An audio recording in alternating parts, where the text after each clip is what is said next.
আরেকটা ভিডিও নিয়ে হাজির হয়েছি। এখন আলোচনা করব একটা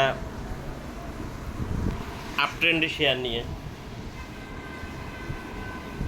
শেয়ারটা হচ্ছে ইফাদ অটো।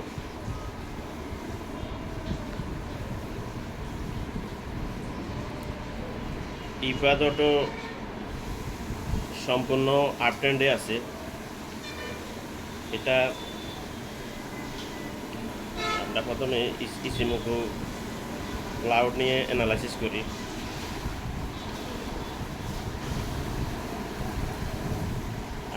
আমাদের দেখা যাচ্ছে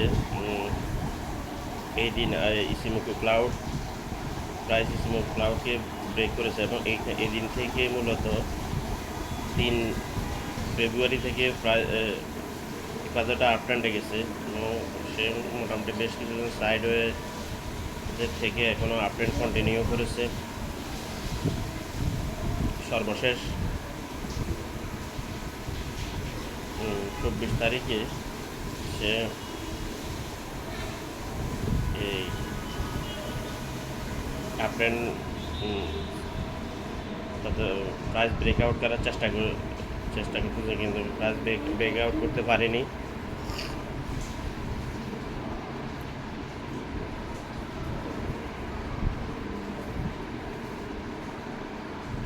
আমরা এমএসিডিটা দেখতে পাচ্ছি।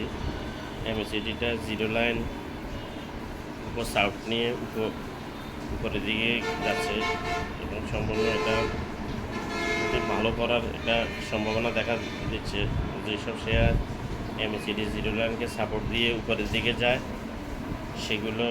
সেসব শেয়ার ভালো করে আশা করি ভালো করে।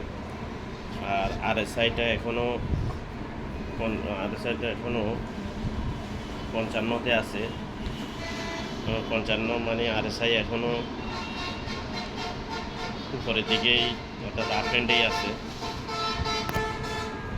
আমরা আরও বেশ কিছু ইন্ডিকেটর নিয়ে অ্যানালাইসিস করি। ইমা ক্রস 9 আর 26 দিনের, সেটা দেখা যাচ্ছে এখনও আপ ট্রেন্ড পজিশানে আছে। শুধু ব্রেকআউট, এখানে আমাদের চ্যানেলটা ড্র করেছি সেটা প্রাইস ব্রেকআউট করতে পারলেই, ভালো ভলিউম দিয়ে ব্রেকআউট করতে পারলে সেটা ব্রেকআউট হিসেবে আমরা ধরতে পারবো। সেই জন্য 926 ইমান 926 যে ইন্ডিকেটরটা আছে ওইটাতে সে এখনও আপ ট্রেন্ড কনফার্মেশন দিয়েছে। এরপরে আমরা মুভিং অ্যাভারেজ 14তে তো সে আপ ট্রেন্ডে আছেই, অর্থাৎ মোটামুটি সবগুলো অ্যানালাইসিসে বা ইন্ডিকেটরে আমরা শেয়ারটা আপ ট্রেন্ড এবং পজিটিভ হিসেবেই ধরতে পারি। এখন শুধুমাত্র শেয়ারটা যদি এই চ্যানেলটা যেটা 26 টাকা 10 পয়সা যদি ভালো ভলিউম দিয়ে ব্রেকআউট করতে পারে, সেক্ষেত্রে আমার এটার পরবর্তী রেজিস্ট্যান্স হবে 29 টাকা 90 পয়সা, অর্থাৎ 30 টাকা। আশা করি শেয়ারটা ভালো করবে। এটা নিয়ে মোটামুটি আমরা এবং এটার প্রাইস পজিশানে দেখে মনে হচ্ছে শেয়ারটি ইপিএসও ভালো আসার একটা বড় ধরনের সম্ভাবনা আছে। এখন আমাদের দেখতে হবে একটা জিনিস, সেটা আরএসআইটা 50 নিচে যদি না নামে, অর্থাৎ আরএসআইটা যদি 50-তে যদি এখানে থেকে আগামীকাল যদি এখান থেকে ডাউনের দিকে যায় এবং আরএসআইটা যদি 50 নিচে চলে যায়, সেক্ষেত্রে আমাদের